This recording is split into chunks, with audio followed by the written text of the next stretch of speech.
بسم الله الرحمن الرحيم الحمد لله الذي هدانا لهذا وما كنا لنهتدي لولا أن هدانا الله لقد جاءت رسل ربنا بالحق الصلاة والسلام على أشرف الأنبياء والمرسلين النبي المؤيد والرسول المسدد المحمود الأحمد المصطفى الأمجد أبي القاسم محمد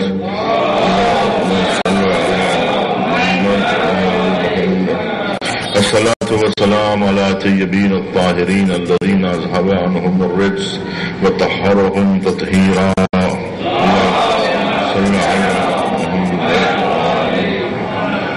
أما بعد قال رسول الله صلى الله عليه وآله وسلم الحسين مني وأنا من الحسين صلوات پڑھیں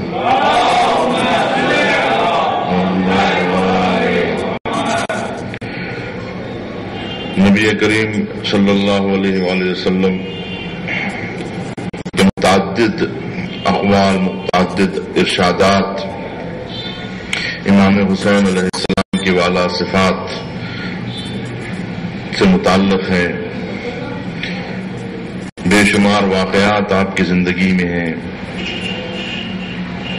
لیکن ان تمام واقعات کو اگر جمع کیا جائے تو جیسے میں نے کل اشارہ کیا، یہ صرف ذاتی اور رشتہ داری کی بنیاد پہ نہیں تھی، بلکہ نبی کریم کو یہ محبت، یہ الفت امام حسین سے ان کے اس کارنامے کی وجہ سے تھی کہ جو وہ انجام دینے والے تھے، اور جو ان کی دین سے جو وابستگی تھی، حفاظت دین، نگہبانی دین، احیاء دین، جس کے لیے نبی کریم اس قدر آپ سے محبت کیا کرتے تھے کہ کبھی فرمایا ھذا حسین فاعرفوہ، یہ حسین ہے، اسے پہچانو. مسلمانوں پر آپ کی محبت کو فرض قرار دیا گیا اور آپ سے امت کو قریب کیا. تو سوال یہ ہے کہ امت کو کیوں قریب کرتے ہیں نبی اپنے خاندان سے؟ نعوذ باللہ، یہ خاندان پروری ہے، یہ خاندان پرستی ہے.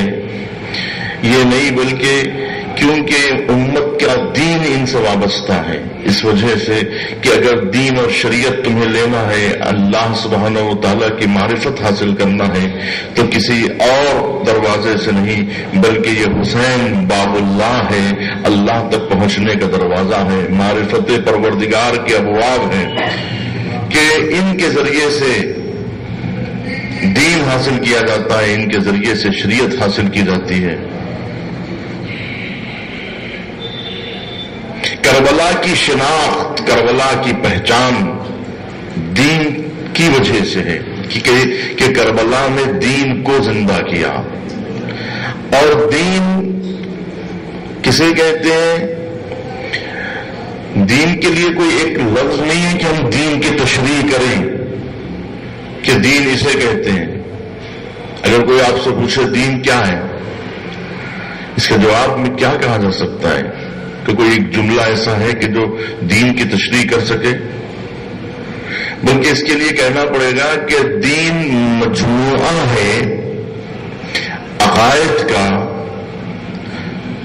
اخلاق کا، مقررات اور قانون کا، احکام کا، ان تمام کے مجموعے کا نام دین ہے.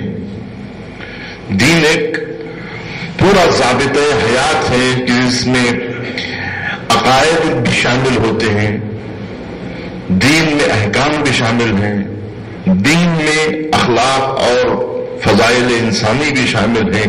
ان سب کے مجموعے کا نام دین ہے. جب ہم کہتے ہیں کہ دین کے لیے کیا، تو کس کے لیے؟ کیونکہ دین کو یہ خاص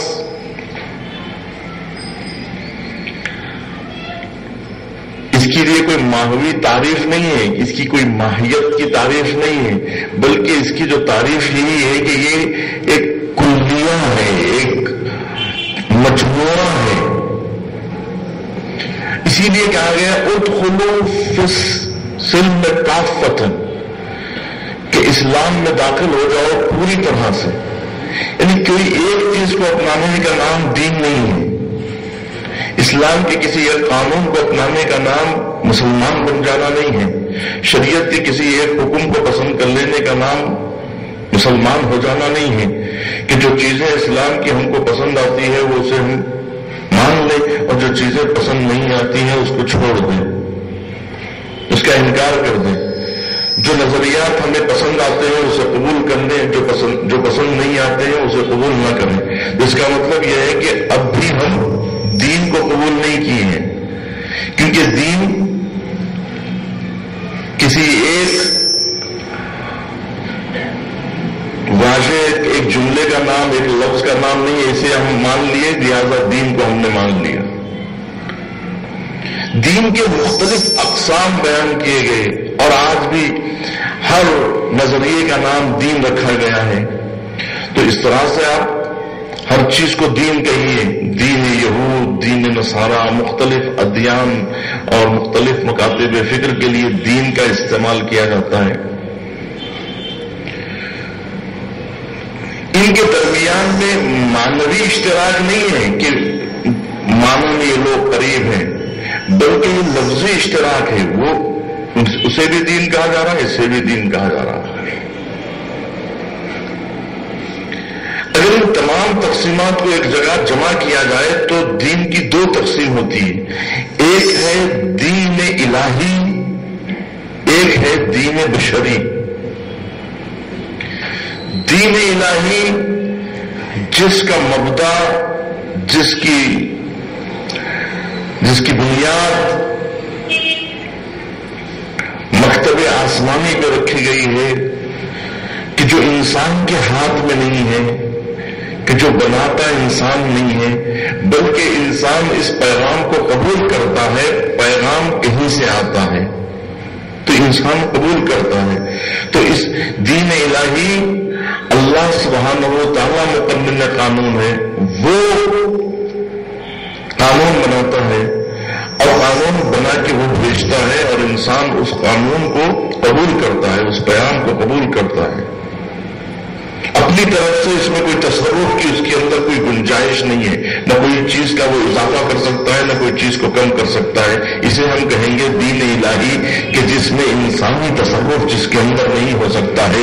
انسان کے نظریات، انسان کے خیالات، انسان کے افکار اور انسان کی اپنی خواہشات اس کے اندر داخل نہیں ہو سکتی. یہ ایک ایسا مجموعہ ہے کہ جس کی سرحدوں میں انسانی تخیل داخل نہیں ہو سکتا ہے. یہ پاک ہے اور کسی کی دسترس سے دور ہے. یہ ایک الہی بیان ہے. تو ہم تمام ادیان کو دو حصوں میں تقسیم کر سکتے ہیں اس طرح سے کہ یہ دین الہی ہو اور دوسرے دین بشری. دین بشری سے واضح بات ہے کہ دین بشری کا واضح، دین بشری کو بنانے والے، دین بشری کو یہ قوانین کو مقرر کرنے والے خود انسان ہوتے ہیں. اب انسان جو بھی دین بنائے گا، چاہے وہ مارکسزم ہو، چاہے وہ کوئی بھی قسم کا ازم ہو، کوئی بھی قسم کا جو ہے ایک مکتب خیال ہو، کوئی بھی قسم کا ایک مجموعہ ہو، اس کا آپ دین کہہ سکتے ہیں. لیکن وہ دین، وہ آئین، وہ قانون، وہ احکام، وہ مقررات جس کے مجموعے کو ہم دین کہہ رہے ہیں، تو یہ دین بشری ہے، دین الہی نہیں ہے. تو اب جو دین بشری ہے، اس دین بشر میں سب کچھ بشر کو بنانا پڑتا ہے. انسان کو سب کچھ انسان کے ہاتھ میں ہوتا ہے. تو وہ انسان کی ضرورتوں کو وہ پرکھے، انسان کی مزاج کے حساب سے، انسان کی سہولتوں کے حساب سے وہ قانون وضع کرے، اور جو اس کو پسند آئے وہ اس کو شامل کر لے، جو چیز پسند نہ آئے اسے رد کر دے. تو اس طرح سے بشری دین اور بشری دین میں ہونے والی خرابیاں، کوتاہیاں، یہ سب جو ہے ایک علیحدہ بحث ہو جاتی ہیں. لیکن ایک کلی بحث یہ ہے کہ اتنے اقسام میں ہم صرف دو تقسیم کر پائیں کہ میں جتنے ادیان ہیں وہ سارے کے سارے جو ہے وہ بشری ادیان ہیں. ایک ہی دین وہ ہے جو دین الہی ہے. اور اسی کو ہم دوسری تقسیم یہ کر سکتے ہیں کہ دین حق اور دین باطل. جو الہی دین ہے اسی کو ہم دین حق کہہ سکتے ہیں کہ یہ دین حق ہے. اور اس کے مقابلے میں جو دین حق کے مقابلے میں جو دین آئے وہ دین باطل دین ہے. باطل دین کی بھی کچھ بنیادیں ہوتی ہیں جس کی وجہ سے ہم باطل دین کہتے ہیں، اور دین حق کی بھی کچھ بنیادیں ہوتی ہیں جس کو ہم دین حق کہتے ہیں. دین حق جو استوار ہے اس کا جو بھیجنے والا ہے، اس دین کا جو بنانے والا ہے، جس کو ہم مبدأ فاعلی کہتے ہیں، اس کا جو مبدا ہے، جہاں سے ابتدا ہوئی ہے، جس نے بنایا ہے. فاعل کون ہے؟ فاعل مبدأ فاعلی کون ہے؟ جس نے دین کو بنایا وہ کون ہے؟ جس نے دین کا آغاز کیا، جس کے ہاتھ میں دین بنانے کا اختیار ہے، وہ کون ہے؟ تو دین الہی میں، دین حق میں پورا اختیار بنانے والے کے ہاتھ میں، اور بنانے والا سوائے پروردگار عالم کے کوئی نہیں ہو سکتا. دین الہی کی خصوصیت یہ ہے، دین الہی کی پہچان یہ ہے، دین حق کی پہچان یہ ہے کہ جس کا بنانے والا صرف اور صرف خالق کائنات ہوتا ہے. وہی خالق فطرت ہے، وہی خالق بشر ہے. اس لیے کہ جس نے بنایا ہے وہی ضرورتوں کو جان سکتا ہے، وہی ضرورتوں کو سمجھ سکتا ہے. جو انسان کی ضرورتوں کو نہ جانے وہ انسان کی ضرورتوں کا راہ حل بھی تلاش نہیں کر سکتا. اور کون سی چیز اس کے لیے مفید ہے، کون سی چیز اس کے لیے مفید نہیں ہے، اس کا جائزہ بھی وہی لے سکتا ہے کہ جس نے اس کو بنایا ہے. تو کیونکہ قانون بنانے کا حق اسی کو ہے کہ جس نے خود انسان کو بنایا ہے. جس نے انسان کو بنایا ہے وہی انسان کا قانون بھی بنا سکتا ہے. اس لیے کہ انسان کو بنائے کوئی اور انسان کا قانون بنائے کوئی اور، تو ایسا ہو نہیں سکتا ہے. اس کے لیے بہت ساری مثالیں دی جا سکتی ہیں. مثال کے طور پہ یہ مائک جہاں سے بن کے آیا ہے، جس کمپنی سے بن کے آیا ہے، وہی اس کا منشور بھی طے کرے اسے کیسے استعمال کرنا چاہیے، اسے کیسے چلانا چاہیے، اس کا قانون کیا ہونا چاہیے. یہ ساری باتیں وہی بیان کر سکتا ہے جس نے اس کو بنایا ہے. جن لوگوں نے بنایا ہے، جو سسٹم کو جہاں پر انہوں نے جو ہے معین کیا ہے، وہی لوگ بیان کر سکتے ہیں. اور جس نے اس کو بنایا نہیں ہے وہ اس کا منشور بھی طے نہیں کر سکتا، وہ اس کے طریقے استعمال بھی نہیں بتا سکتا ہے. کوئی بھی اور صنعت کو لیجئے، کوئی بھی دنیا کا کوئی پروڈکٹ ہو، کوئی بھی چیز ہو، کسی بھی کمپنی کی بنی ہوئی کوئی بھی چیز ہو، تو جو چیز آتی ہے جہاں سے بن کے، وہیں سے جو ہے اس کا نامہ بھی آتا ہے، منشور عمل بھی آتا ہے.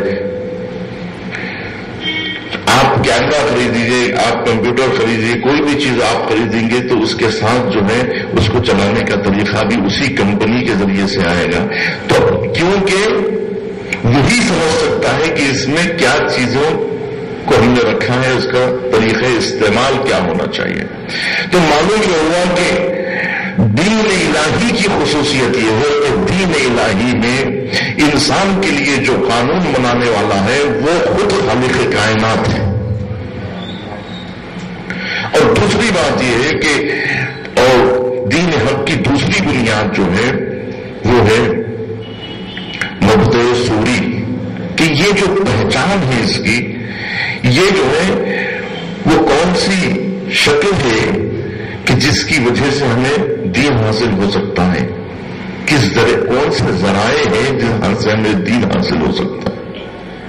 دین کو حاصل کرنے کے ذرائع کتاب اللہ ہے، کیونکہ دین خدا کو سمجھنے کے لیے خود پروردگار عالم کے کلام سے استفادہ کرنا پڑے گا کہ خدا کیا کہہ رہا ہے، جس نے قانون بنایا وہ کیا کہہ رہا ہے.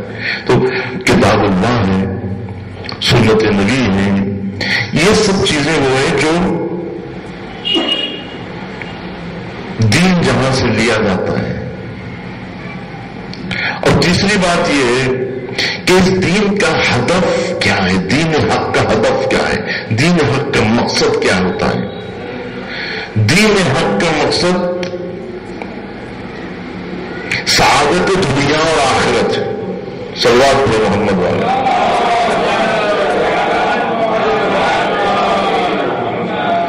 دین کیوں بھیجا گیا، یہ آئین، یہ قانون انسان کے لیے کیوں بنایا گیا اور اس پر انسان کیوں عمل کرے؟ اس لیے کہ اس قانون میں، اس آئین پر عمل کرنے میں انسان کی نجات وابستہ ہے، سعادت دنیا اور آخرت اس سے وابستہ ہے۔ یہ دین حق کی بنیادیں ہیں اور یہ وہ چیزیں ہیں جو عقل و منطق اور پوری کرتی ہیں۔ اس لیے کہ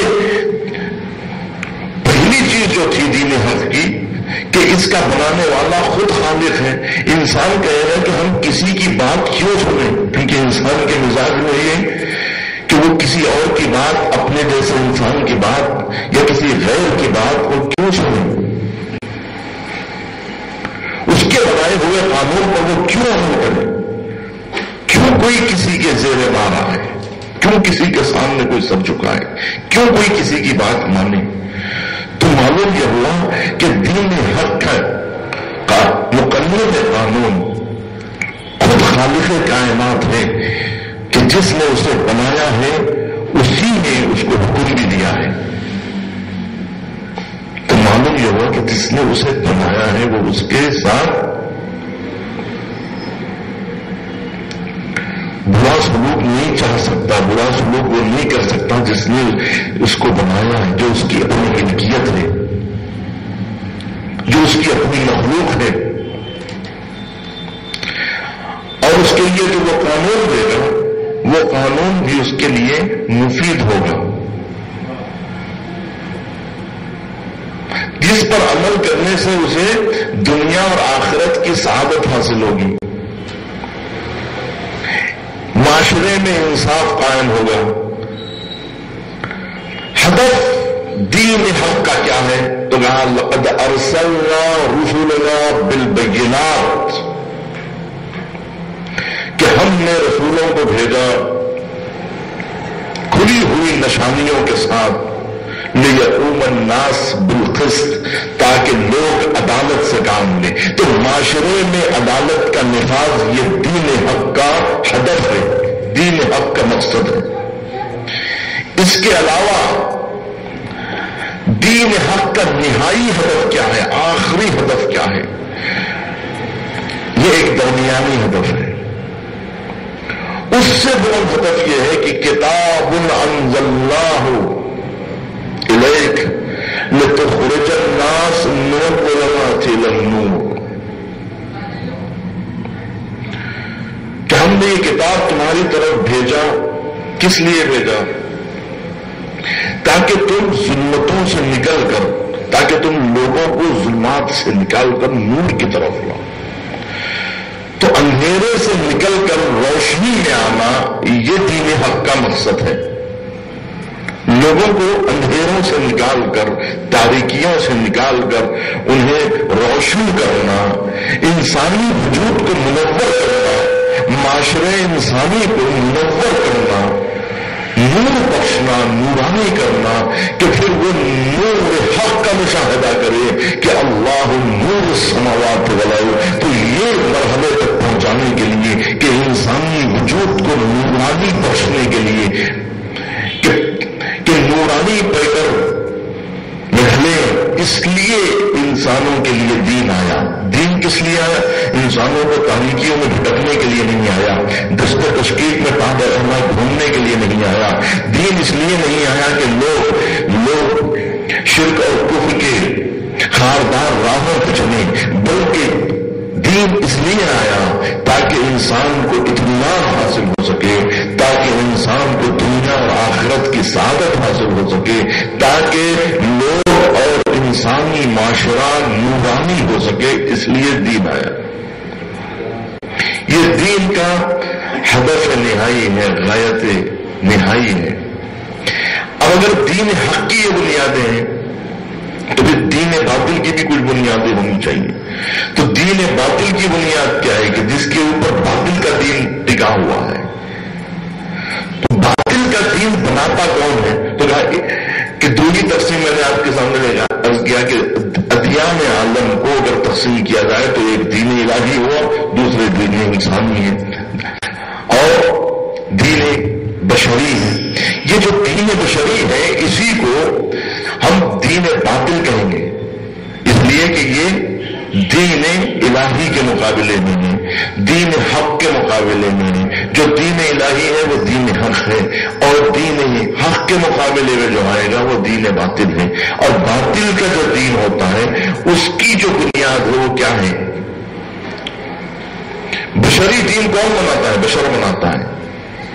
تو اس کا مبدا کون ہے؟ مبدا فاعلی کون ہے؟ جس نے بنایا اس دین کو وہ کون ہے؟ دین باطل کو بناتا کون ہے؟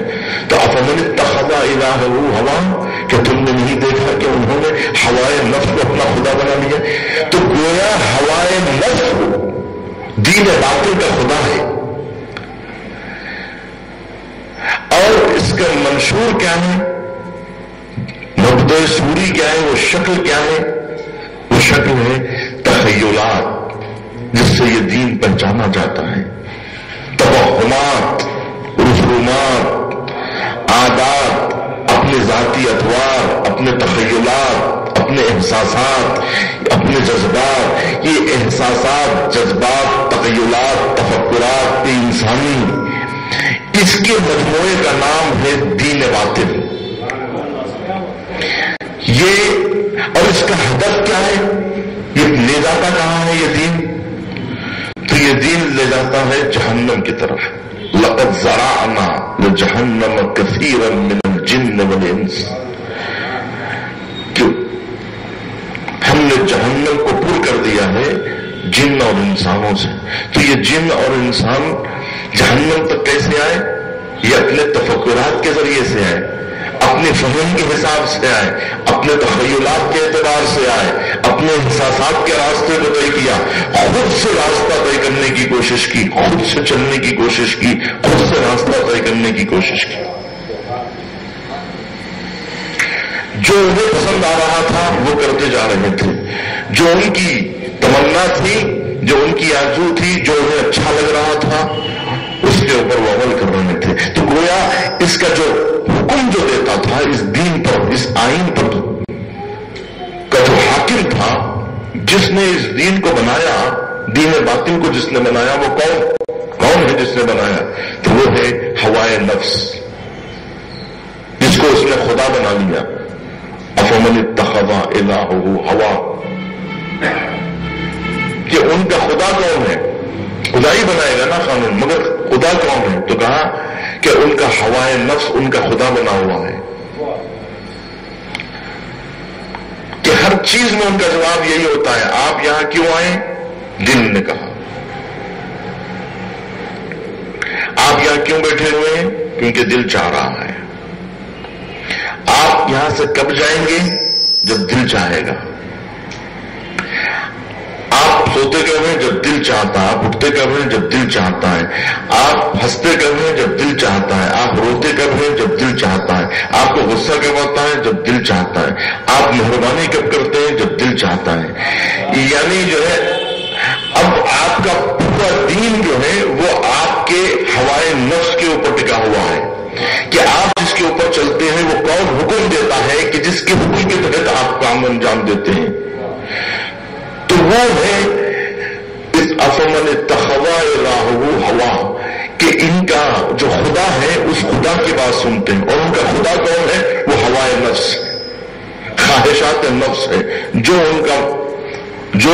ان کے راستہ تعین کرتا ہے، راستوں کا تعین وہ کرتا ہے، ہدف کو مشخص وہ کرتا ہے، منزل وہ بتاتا ہے، راستہ وہ بتاتا ہے.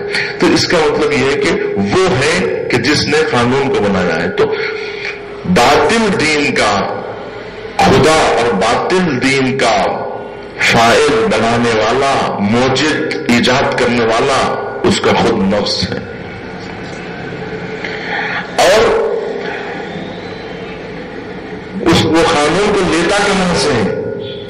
اس طرح سے سے دین حق کے لیے کتاب اللہ ہے، سنت نبی ہے، اور اس کے لیے کیا ہے؟ تو کہا اس کے لیے احساسات ہیں، اس کے لیے جذبات ہیں، اس کے لیے تخیلات ہیں، اس کے لیے تفکرات ہیں. یہ سارے انسانی تخیلات سے وہ اس دین کے راستوں کو طے کرتا ہے، یہاں سے وہ دین لیتا ہے. تو اس کا نتیجہ صاف ظاہر ہے کہ یہ لے جاتا کہاں ہے؟ تو جہنم کی طرف لے جاتا. تو آپ عزیزان گرامی، یہ جو تمام ادیان ہیں، اس ادیان کو اگر ہم ایک جا جمع کریں تو معلوم ہوگا کہ دین حق جو ہے وہ دین واحد ہے. دین حق بس ایک ہوتا ہے. دین حق کئی نہیں ہوتے، اللہ کے راستے کئی نہیں ہوتے. اسی لیے جب بھی اللہ کے راستے کا ذکر کیا تو سیدھے اللہ کے طرف جانے والا ہے، وہ ہے صراط مستقیم. اور صراط کی جمع قرآن مجید میں نہیں آئی ہے. پورے قرآن میں صراط راستے کو کہتے ہیں، سبیل راستے کو کہتے ہیں، لیکن سبیل کی جمع سبل آیا ہے قرآن میں. سبل آیا ہے قرآن میں. سبیل عربی میں کیا ہے؟ راستے کو کہتے ہیں. صراط کا ترجمہ کیا ہے اردو میں؟ راستہ. صراط مستقیم یعنی سیدھا راستہ، سبیل یعنی راستہ. لیکن سبیل کی جمع قرآن نے جمع کر دی. اس کا مطلب یہ ہے کہ سبیلیں کئی ہو سکتی ہیں، صراط ایک ہوگی.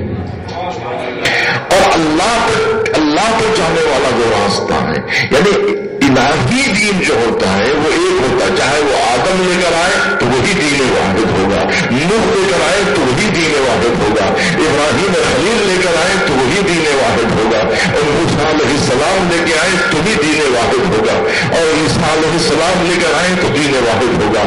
اس لیے کہ انہوں نے جہاں سے دین لیا ہے وہ ایک ہی ہے. قانون بنانے والا ایک ہے، اور جس کے لیے قانون بنایا ہے وہ بھی ایک ہے. وہ انسان ہے، فطرت انسانی ہے. فطرتیں بدلتی نہیں ہے. فطرت چاہے مشرق میں پیدا ہونے والا ہو کہ مغرب میں پیدا ہونے والا ہو، فطرت سب کی ایک ہوگی. انسان ایک ہے. تو غور فرمایا آپ نے کہ جس کے لیے قانون بنتا، یہ چار باتیں ہو گئی، میرے چار ارکان ہو گئے دین کے. وہ دین حق کے بھی چار ارکان ہوئے، دین باطل کے بھی چار ارکان ہوئے. دین حق کے لیے بنانے والا کون تھا؟ خدا تھا. اور جو چیزیں جس کی بنیاد جہاں سے دین ہم لیتے ہیں وہ ہے خود اللہ کا پیغام، اللہ کا قانون. اور ہدف اور مقصد جنت ہے، نورانی ہونا ہے اور سعادت دنیا. اور جس کے لیے یہ قانون بنایا گیا ہے وہ انسان ہے. اب باطل جو دین ہے وہ بھی بنانے انسان ہی کے لیے بنایا گیا ہے، یہ بھی انسان کے لیے بنایا گیا ہے. بس بات یہ ہے کہ دین الہی ایک ہوتا ہے، ادیان باطل جو ہے وہ کئی ہوتے. اس لیے کہ فطرت ایک ہوتی ہے. اس فطرت کے لیے قانون بھی ایک ہونا چاہیے. لیکن جب انسان بشر جب بنائے گا ہوائے نفس کے ذریعے سے جو قانون بنے گا، کیونکہ ہوائے نفس کو قرار نہیں ہوتا، ہوائے نفس کو قرار نہیں ہے، وہ ایک نہیں ہے. ہوائے نفس کو متحد نہیں کیا جا سکتا ہے، وہ اس میں وحدت نہیں پائی جاتی ہے. جذبات اور احساسات میں وحدت نہیں پائی جاتی ہے، احساسات میں وحدت نہیں پائی جاتی ہے. ہوائے نفس میں اتحاد نہیں پایا جا سکتا ہے. تو لہذا جو قانون ہوائے نفس بنائے گا وہ ایک نہیں ہوں گے، متعدد ہوں گے. لہذا آپ دیکھیں گے کہ دین الہی جو ہے وہ واحد ہے دنیا میں، اور ادیان باطل جو ہے وہ متفرق ہے. مختلف قوانین ہیں جو بشر نے بنائے ہیں، اس کے مختلف مکاتب ہیں، مختلف نام ہیں ان ادیانوں کے، لیکن کوئی دین کسی دین سے ملتا نہیں ہے. ہر دین ایک دوسرے سے الگ ہے. اس لیے کہ آپ کی خواہش الگ ہے، میری خواہش الگ ہے، آپ کا نظریہ الگ ہے، میرا نظریہ الگ ہے. ہوائے نفس میری کچھ کہتی ہے، آپ کے میرے جذبات کچھ کہتے ہیں آپ کے. اگر ہم جذبات کے ذریعے سے اگر راستہ طے کریں گے تو وہ ایک راستہ نہیں ملے گا، ہزار راستوں میں انسان بھٹکنے لگے گا. اس لیے کہ ہر انسان کے جذبات الگ ہوتے ہیں، ہر انسان کی تمنائیں الگ ہوتی ہیں، ان کی ہوائے نفس الگ ہوتے ہیں، ان کی خواہشات الگ الگ ہوتی ہیں. خواہشات کو قرار نہیں ہے، خواہشات کو کوئی بندوبار نہیں ہے. لہذا باطل ادیان متعدد ہے، واحد نہیں ہے. دین حق واحد ہے، دین الہی واحد ہے. آسمانی ادیان نہیں ہے، ایک دین ہے. دین الہی ایک دین. لہذا آپ دیکھیں گے کہ ان کے درمیان میں کوئی فرق آپ کو نہیں ملے گا. آدم علیہ السلام کا جو پیغام تھا وہی لا الہ الا اللہ، نوح کا بھی وہی پیغام تھا لا الہ الا اللہ، ابراہیم خلیل کا وہی پیغام تھا لا الہ الا اللہ. یعنی کسی نے بھی کسی کے مکتب میں وہ فرق نہیں پایا جاتا. ایک دین ہے، دین واحد. اس دین جو دین الہی ہے، اس دین کی حفاظت کی ذمہ داری بھی خود اللہ نے اپنے سپرد لی ہے، تاکہ دین کو محفوظ رکھا جائے دست بشری سے، تخیلات بشری سے، افکار بشری سے. جیسا کہ میں نے پہلے دن کہا تھا کہ جو نبی نے جو ہمیں دین دیا ہے وہ کامل ترین دین دیا ہے. کامل دین کا مطلب یہ ہوتا ہے کہ اس میں کوئی عیب اور نقص نہ ہو، کہ جو اپنی خواہشات کا اس کے اندر کوئی دخل نہ ہو. کوئی بھی چیز کو آپ دین میں، آپ پینٹ پہن سکتے ہیں، آپ بشرٹ پہن سکتے ہیں، آپ جو ہے وہ موٹی پہن سکتے ہیں، آپ کرتا پہن سکتے ہیں، آپ پیجامہ پہن سکتے ہیں، لیکن اگر آپ اس کو دین میں داخل کریں گے، اس لباس کو دین میں داخل کریں گے، تو پھر آپ کے لیے مسئلہ پیدا ہوگا کہ یہ دین کا لباس کیا. اس کو جو ہے اگر آپ دین میں داخل کریں گے، یہ آپ کے آداب ہیں، اس کو آپ الگ رکھیے، یہ آپ کے قبول کی لباس ہے. لیکن اگر آپ اس کو دین کے اندر اگر آپ داخل کر دیں گے تو اس میں داخل نہیں کیا جا سکتا ہے. گنجائش نہیں ہے کہ آپ کے رسومات، آپ کے عادات، آپ کے طریقے جزو دین بنائے جائیں. اس کو دین سے الگ رکھا جا سکتا ہے اس وقت تک جب تک کہ وہ دین سے ٹکرا نہ جائے اور دین میں اس کی حرمت نہ پیدا ہو جائے. آپ مہندی لگائیے، چسکا لگائیے، آپ جو ہے ہلدی مل لیجیے اپنے جسم پر، تو ہلدی آپ مل سکتے ہیں، اس کا کیا حکم ہے اسلام میں؟ تو حرمت نہیں ہے. جب حرمت نہیں ہے تو آپ ہلدی لگا سکتے ہیں. ہلدی لگانا جسم میں کوئی حرام ہے اسلام میں نہیں ہے، آپ لگا سکتے ہیں. پاؤڈر لگانا اسلام میں جائز ہے؟ ہاں جائز ہے، لگا سکتے ہیں. اب کوئی ایک ایسی چیز کہ جو اسلام نے حرام قرار دی ہے، وہ چیز اگر آپ اپنی عادت بنا لیں گے کہ روز شراب جو ہے اپنے جسم میں شراب کے چھینٹے اپنے کپڑے پہ ڈال کے نکلیں گے، وہ حرام ہو جائے گا.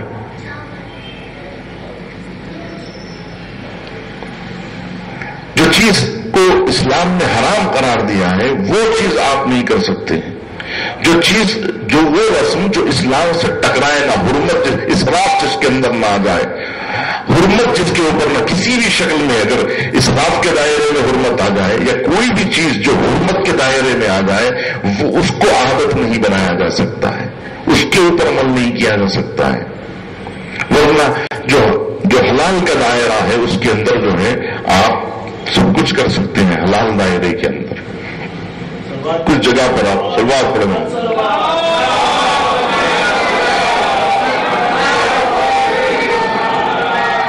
یہ ایک ایسا منشور ہے، یہ ایک اس طرح کا ایک کلیہ ہے جس کے بارے میں پھر آپ کو سوال کرنے کی ضرورت ہی نہیں. اگر آپ اسلام کا یہ چار چوب سمجھ جائیں گے تو پھر آپ کو یہ پوچھنے کی ضرورت نہیں ہوگی کہ یہ کام کریں کیا یا نہ کریں، اس کام کے قوانین کیا ہیں، اس کام کے طریقے کیا ہیں. اگر یہ آپ نے بنائے ہیں تو طریقے بھی آپ ہی کو بنانا پڑیں گے، اس کے دستورات بھی آپ ہی کو بنانا پڑے گا، اس کا قانون بھی. اگر آپ نے کوئی چیز بنائی ہے، آپ کی صنعت ہے، تو آپ کی صنعت کو کیسے استعمال کرنا چاہیے یہ آپ بتائیں گے.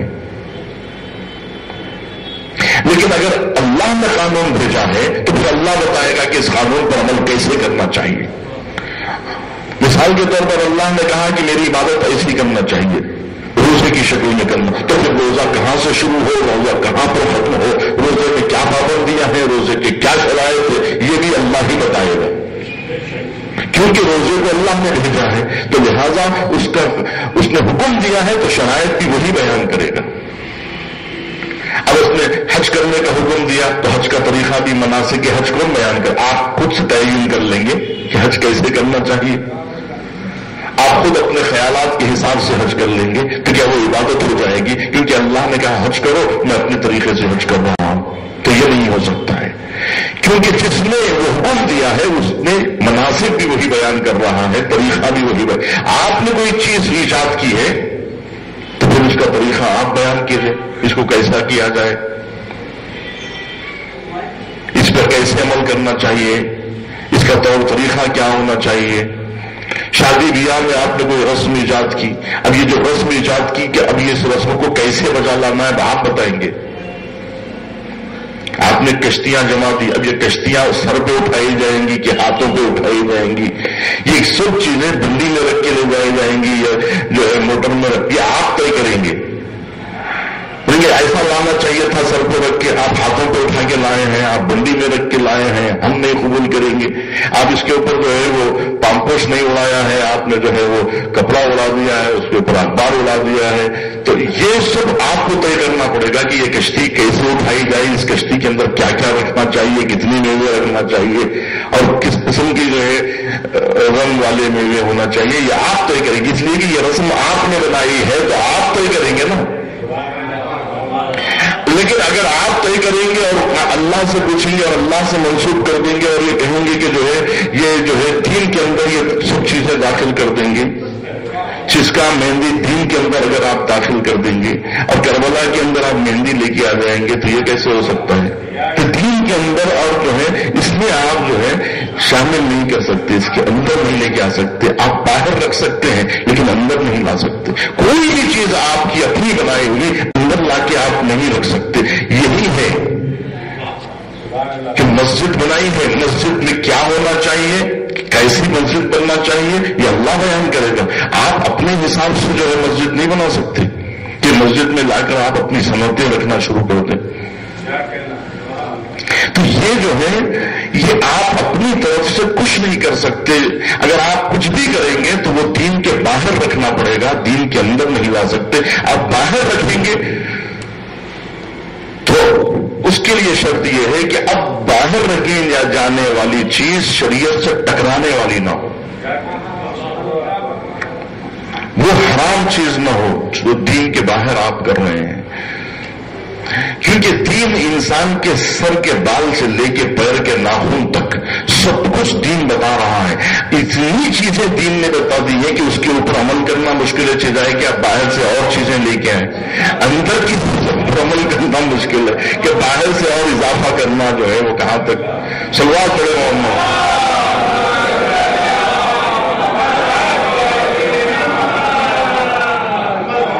کبھی فرصت ہے آپ کو اور کوئی کام کرنے کی؟ جتنی مقررات، جتنا وقت آپ کا دین نے لے لیا ہے، ابھی اور کچھ ٹائم آپ کے پاس باقی ہے دین کو اور ایکسٹرا کوئی ٹائم دینے کے لیے؟ پورا تو ٹائم آپ کا اسلام نے لے لیا ہے، صبح سے شام تک کا پورا قانون آپ کا جو ہے، آپ کا پورا جو ہے اٹھنے بیٹھنے سونے جاگنے سب کا جو ہے منشور دین نے بیان کر دیا ہے۔ اب گنجائش کیا ہے آپ کے پاس؟ اب اسی پر آپ عمل کر لیجئے، یہی بہت بڑی بات ہے۔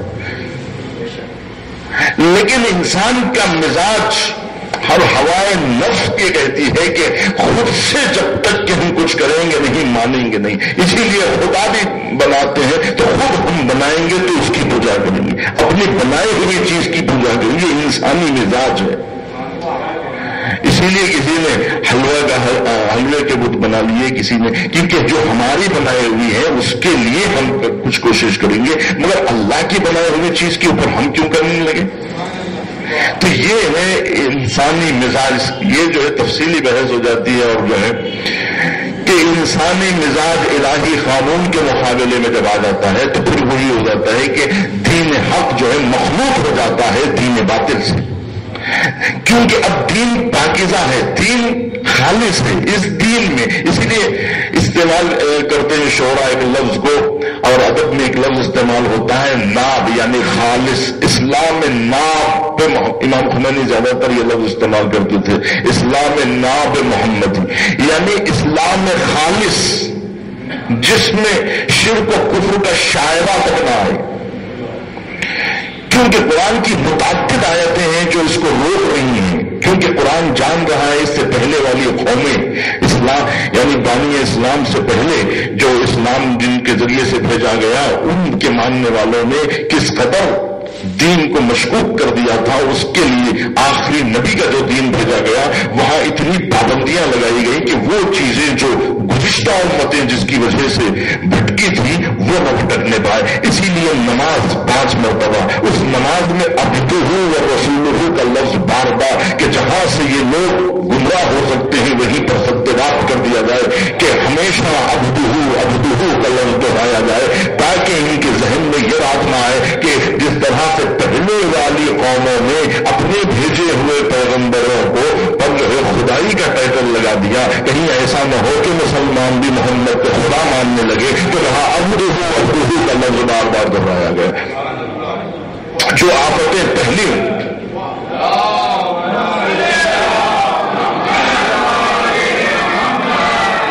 جن باتوں کا اہتمام تھا ان باتوں کو روکا گیا کہ خالص دین رہا جائے، خالص دین خالص۔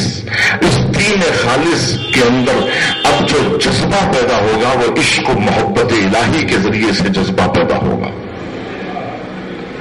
اس دین خالص کے تحفظ کے لیے قربانیاں دی گئی، اس دین خالص محمدی کے لیے۔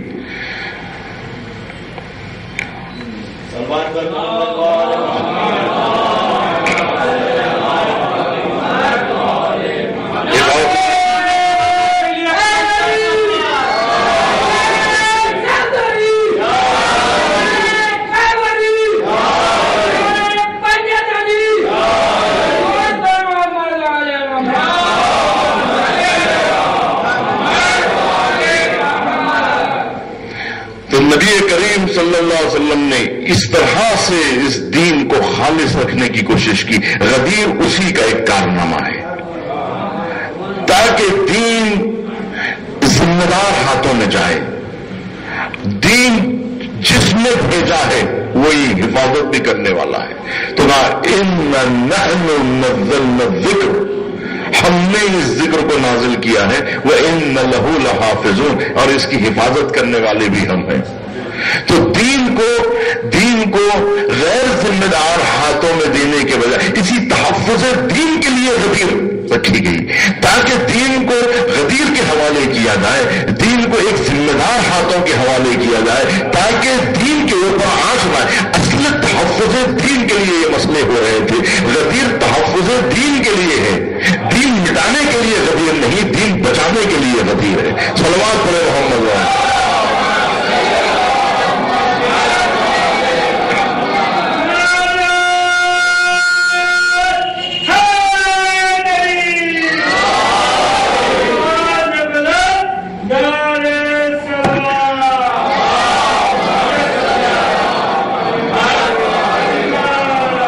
اسی لیے ہم کہتے ہیں کہ غدیر سارے انبیاء کی تمناؤں کا نام ہے، کہ یہ دین جو آدم علیہ السلام لے کے آئے تھے اس میں تحفظ چاہتے تھے۔ آدم نوح علیہ السلام نے جو شریعت بتا کے گئے اس کے لیے وہ تحفظ چاہتے تھے، اس تحفظ کا نام غدیر ہے، کہ پیغمبروں نے جو مانگی ہے وہ دعا ہے غدیر، جو رک سکے نہ وہ اعلان مصطفیٰ ہے غدیر، کہ ابتدا ذوالشیرہ ہے انتہا ہے غدیر۔ غدیر منزل انعام جاویدانی ہے، غدیر مذہب اسلام کی جوانی ہے۔ غدیر نام ہے اللہ کی عبادت کا، غدیر نام ہے انسان کی شرافت کا، غدیر نام ہے نوع بشر کی عظمت کا، غدیر نام ہے ربط کتاب و عطرت کا۔ جہاں میں جو ہے اسی ایک سفر کا صدقہ ہے، ہر ایک صبح اسی دوپہر کا صدقہ، کہ کہیں سکون کہیں جھنکار بن گئی ہے غدیر، کہیں قلم کہیں تلوار بن گئی ہے غدیر، کبھی صدائے سردار بن گئی ہے غدیر، کہیں دعا کہیں انکار بن گئی ہے غدیر، کہ یہ سب اساس ہے علم و یقین مٹ جاتا، اگر غدیر نہ ہوتی تو دین مٹ جاتا۔ کہ اس دین کے تحفظ کے لیے، اس دین کے تحفظ کے لیے غدیر، اس دین کے تحفظ کے لیے امیر المومنین کی جد و جہد، اس دین کے تحفظ کے لیے امیر المومنین نے اپنے حق سے دستبرداری اختیار کرتے ہیں اسی دین کے تحفظ کے لیے. حکومت چاہیے بھی تو دین کے لیے، اور حکومت سے دستبرداری بھی اختیار کرتے ہیں تو دین کے لیے، کیونکہ اصل مقصد دین کا تحفظ ہے. حکومت حصول اور تمنائے علی نہیں ہے، بلکہ علی کی تمنا احقاق دین ہے. علی کو حکومت کی ضرورت نہیں ہے. اس کے لیے کئی مقامات پر امیر المومنین نے کہا کہ اگر میں نے حکومت کو قبول کیا ہے تو احقاق دین کے لیے، نظام الہی کو نافذ کرنے کے لیے، سنت نبی کو زندہ کرنے کے لیے، سیرت نبی پر امت کو چلانے کے لیے مجھے حکومت چاہیے، کیونکہ حکومت ہی کے ذریعے سے قصاص لیا جا سکتا ہے، حکومت ہی کے ذریعے سے جرمانے عائد کیے جائیں، تو حکومت ہی کے ذریعے سے الہی قانون کو نافذ کیا جا سکتا ہے، حکومت ہی کے ذریعے سے بیت المال کی تقسیم عمل میں آ سکتی ہے. اگر حکومت کا حضور ضروری نہ ہوتا دین حق کو چلانے کے لیے تو علی کبھی بھی اقتدار کو حاصل ہی نہ کرتے اور کبھی خلیفہ وقت بنتے ہی نہیں. خلیفہ بنے تھے علی دور چہارم میں بھی تو یہی حقیقت کو بتانے کے لیے کہ ہم دین کو زندگی بخشنے کے لیے اس ذلیل ترین حکومت کو قبول کر رہے ہیں. ورنہ علی نے کہا کہ تمہاری حکومت، تمہارا تخت و تاج علی کی نگاہوں میں ایک بیمار بکری کے ناک سے بہتے ہوئے نزلے کے گندے پانی سے زیادہ حقیر ہے. یہ دنیا بہت حقیر ہے، یہ اقتدار بہت حقیر ہے، یہ حکومت بہت حقیر ہے، لیکن اس حقیر حکومت کو علی کیوں اپنا رہا ہے؟ تو کہاں احقاق حق کے لیے اپنا رہا ہے. اگر احقاق حق نہ ہوتا تو علی کبھی حکومت کو اپناتے نہیں. اگر دین حق اور سیرت نبی کے لیے اگر حکومت کی ضرورت نہ ہوتی، انصاف قائم کرنے کے لیے، عدالت قائم کرنے کے لیے، مساوات قائم کرنے کے لیے، انصاف قائم کرنے کے لیے اگر حکومت ضروری نہ ہوتی تو ہم حکومت کو کبھی بھی نہ لگاتے. ابن عباس کو بارہا یہ کہا ہے کہ ابن عباس تم نہ سمجھنا کہ علی راضی ہے حکومت سے، حکومت اور تخت و تاج اور بیت المال علی کو متاثر نہیں کر سکتا. امیر المومنین نے کہا علی کی حکومت سے متاثر، علی کو حکومت چاہیے تو دین حق کے نفاذ، اگر دین حق کا نفاذ ممکن نہیں ہے تو پھر تمہاری حکومت کی علی کو ضرورت ہی نہیں ہے. یہ منبر، یہ بلندیاں، یہ تخت و تاج، یہ جاہ و حشم دین حق کو پہنچانے کے لیے، اگر دین حق کو نہ پہنچایا جا سکے تو پھر وہ منبر نہیں ہے، لکڑی کا تختہ ہے. وہ تخت و تاج نہیں ہے بلکہ ایک ذلیل ترین مقام ہے. اگر وہاں سے حق کا نفاذ نہ ہو سکے، جہاں حق کا نفاذ ہو سکے اسی لیے تو کہتے ہیں کہ دین اور سیاست ایک دوسرے سے جدا نہیں ہے. دین اور سیاست ایک دوسرے سے جدا نہیں ہے. دین عین سیاست ہے اور سیاست عین دین ہے. اس لیے کہ سیاست اگر اپنے ہوا و نفس کے ذریعے سے ہو تو یہ سیاست باطل ہے، دین باطل ہے. لیکن اگر سیاست الہی قانون کے منشور کے دائرے میں ہو اور الہی قانون کے تحت ہو، حکومت اگر اللہ کے قانون کے مطابق چلائی جائے تو اسی کو سیاست الہیہ کہا جاتا ہے، اسی کو سیاست علویہ کہا جاتا ہے، اسی کو سیاست محمدیہ کہا جاتا ہے. تو ایک ہے سیاست علوی، ایک ہے سیاست باطل، ایک ہے سیاست موسوی، ایک ہے سیاست فرعونی، ایک ہے سیاست ابراہیمی، ایک ہے سیاست نمرودی، ایک ہے سیاست محمدی، ایک ہے سیاست بودہوی، ایک ہے سیاست حسینی، ایک ہے سیاست یزیدی. امام حسین علیہ السلام بھی دین حق کا نفاذ چاہتے تھے، اقتدار نہیں چاہتے تھے حسین. یہی وجہ ہے کہ امام حسین حکمراں کے خلاف لڑنے کے لیے نہیں اٹھے، بلکہ حسین در حقیقت امت کی تحفظ. کہیں پر بھی امام حسین نے یہ نہیں کہا کہ میں حاکم کو بدلنے کے لیے، اس لیے کہ حاکم کو بدلنا مسئلے کا حل نہیں تھا. میں نے کل اشارہ کیا آپ کے سامنے کہ صدام کو ہٹا دیا، مسئلہ حل ہوا نہیں ہو سکا. پورے نظام کو بدلنا ہوگا. اگر وہی نظام رکھتے ہوئے اگر حکومت چلائی جائے تو ایک صدام ہٹے گا، دوسرا صدام آئے گا. الحمدللہ کہ اس وقت عراق کی حکومت صدام کے دور کی طرح نہیں ہے، لیکن امریکی کا سایہ جب تک تھا اکٹھا چل رہا تھا، 9 سال تک وہی ختم غارت گری چلتی رہی. تو میں نے کل آپ کے سامنے عرض کیا تھا کہ جب امت مر جاتی ہے تو پھر فاسق و فاجر و حکمراں بن جاتے ہیں. یہ ہے امت کے مر جانے کی نشانی. تو دور امام حسین میں امت اس قدر مر چکی تھی کہ یزید کو اپنا حکمراں ماننے کے لیے تیار ہو گئی تھی، اور دین کو صرف مسجد و محراب کے اندر محدود کر رکھا تھا. صرف نمازیں ہو رہی تھی، روزہ رکھا جا رہا تھا، حج کیا گیا، لیکن امت امر بالمعروف نہیں کر رہی تھی، نیکی کی ہدایت نہیں کی جا رہی تھی. نیکی کی ہدایت اور حق بولنے کی جرأت اور جہاد یہ ہے کہ سلطان جائر کے مقابلے میں بھی حق بولا جائے.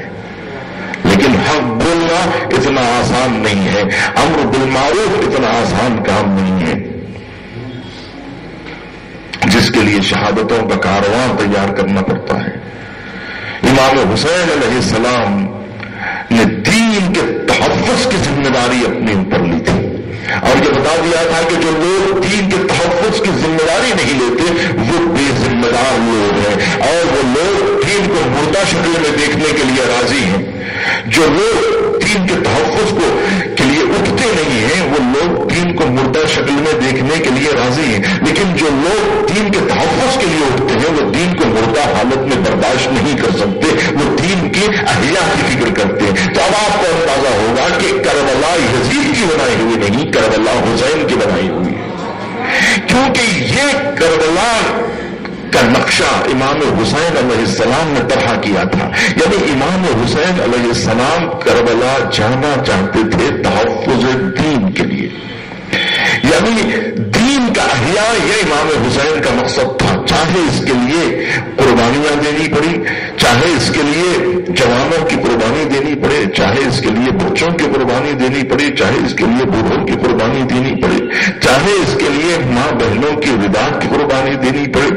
اتنی حد تک امام حسین علیہ السلام کا دین کے تحفظ کے یہ بتا رہا ہے کہ حسین کے نزدیک دین کتنا عظیم ہے کہ اس کو بچانے کے لیے حسین کوئی امانت کسی کی گودی میں چھپانا بھی نہیں چاہتے. تحفظ دین امام حسین کے نزدیک اس قدر اہم مسئلہ ہے.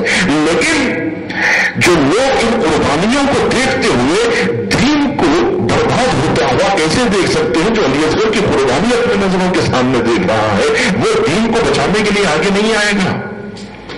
اس کے باوجود بھی اگر دین کو پامال ہوتے ہوئے ہم دیکھیں قربانیاں ہمارے سامنے ہو تو اس کا مطلب یہ ہے کہ ہم نے کربلا سے سیکھا نہیں ہے. کربلا یہ درس دے رہی ہے کہ اگر دین پہ آفت آ جائے تو اپنے نونہالوں کو بھی ماؤں کی گودیوں میں چھپانا نہیں بلکہ تحفظ دین کے لیے آگے لے آنا. علی اصغر قربان ہو رہے ہیں دین کے لیے اور آپ کو دین کی کوئی فکر نہیں. اس کا مطلب یہ ہے کہ آپ کربلا سے وابستہ نہیں، کربلا کو سمجھنے کی کبھی ضرورت محسوس نہیں کی گئی کہ آخر یہ کربلا ہوئی کیوں.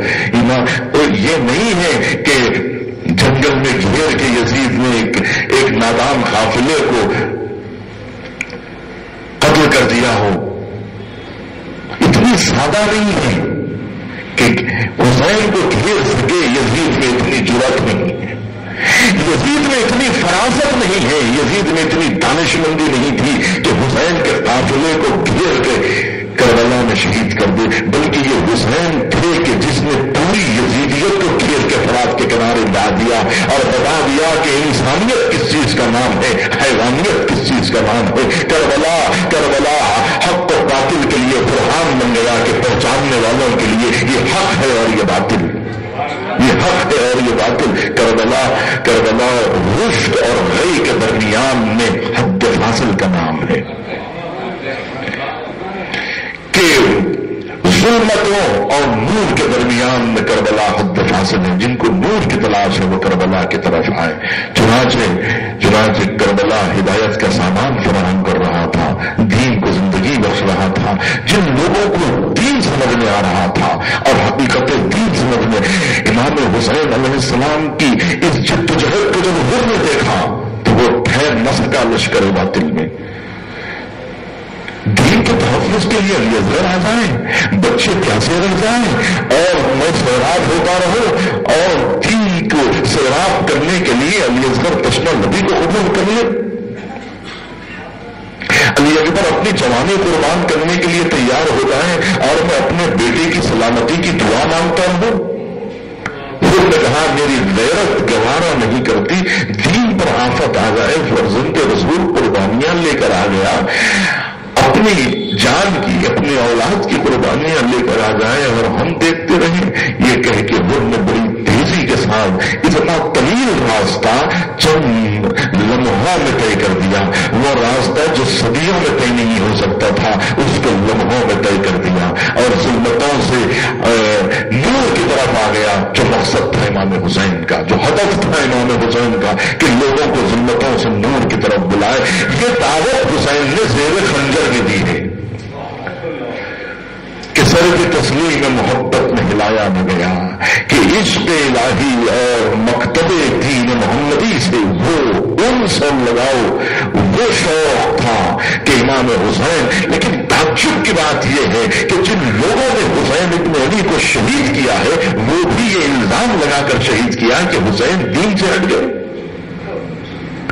حسین نے دین کے خلاف لوگوں بغاوت بلند کیا، حسین دین کو نہیں مانتے، حسین شریعت کے مقابلے میں آ رہے ہیں، حسین جو ہے نظام محمدی کو بٹانا چاہتے ہیں، اور حسین جو ہے وہ مسلمان حکومت کا تختہ الٹ دینا چاہتے ہیں، اسلامی حکومت کی بربادی دیکھنا چاہتے ہیں. یہ امام حسین کی ذات پر الزام، جس نے دین مصطفیٰ اور دین الہی کے لیے اپنی جان ہتھیلی پر لے کے آئے، اس حسین پر یہ الزام. لیکن الزامات لگائے گئے اور امام حسین علیہ السلام کے خلاف مسلمان 30,000 کے لشکر میں کوئی مشرک نہیں تھا، سب مسلمان تھے اور سب مسلمان اس دین کو مان رہے تھے کہ جس دین کو الٹ دیا گیا تھا، وہ دین جو مردہ دین تھا، وہ دین کہ جہاں امر بالمعروف نہیں تھا، وہ دین کہ جہاں پر اللہ کے احکام کی طرف دعوت نہیں دی جا رہی تھی. امام حسین نے امر بالمعروف کا مشن، امر بالمعروف کا طریقہ اور امر بالمعروف کے خطبے پوری شب دیے ہیں امام حسین نے، اور پورا دن زیر خنجر امام حسین ہے. لیکن دعوت فکر و نظر، دعوت دین، دعوت اسلام اور امام حسین نے بتا دیا دیکھو جب شمع محمد گل ہو جائے، شمع مصطفیٰ گل ہو جائے اور آخری تبتن کی نشانی گل ہو جائے تو اس کے بعد تمہیں توفیق نہیں ملنے والی ہے، تمہیں توبہ کی توفیق نہیں ملے گی اور اس کے بعد پھر تمہارے لیے پلٹنے کا امکان ختم ہو جائے گا. جب تک حسین زندہ ہے اس وقت تک تم واپس آ سکتے ہو. یہی وہ باتیں تھی کہ جناب زینب بھی اگر صاحب کی طرف دیکھ کے یہی کہا کہ ابن صاحب تو جانتا ہے کہ حسین کون ہے اور حسین کس خاندان کا چشم چراغ ہے.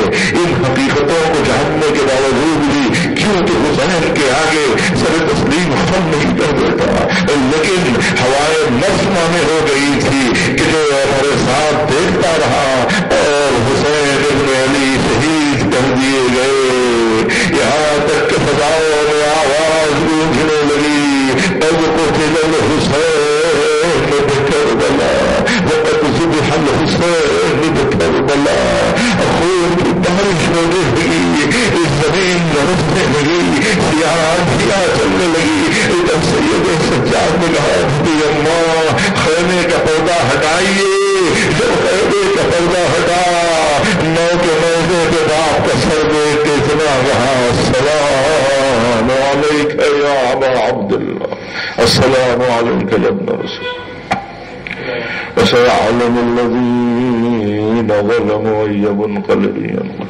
پروردگارا ذکر قلیل کو قبول، مریضوں کو شفا یافت، مسلمانوں کی جان مال و عزت و آبرو کی حفاظت فرما، پرچم اسلام و مسلمین کو سرفراز فرما، دشمنان دین دشمنان اسلام بالخصوص امریکہ اسرائیل کو ذلیل و خوار فرما اور ان کی سازشوں کو ناکام فرما. امام عصر جل اللہ تعالی فرجہ الشریف کے ظہور میں تعجیل فرما، ان کے آوان میں شمال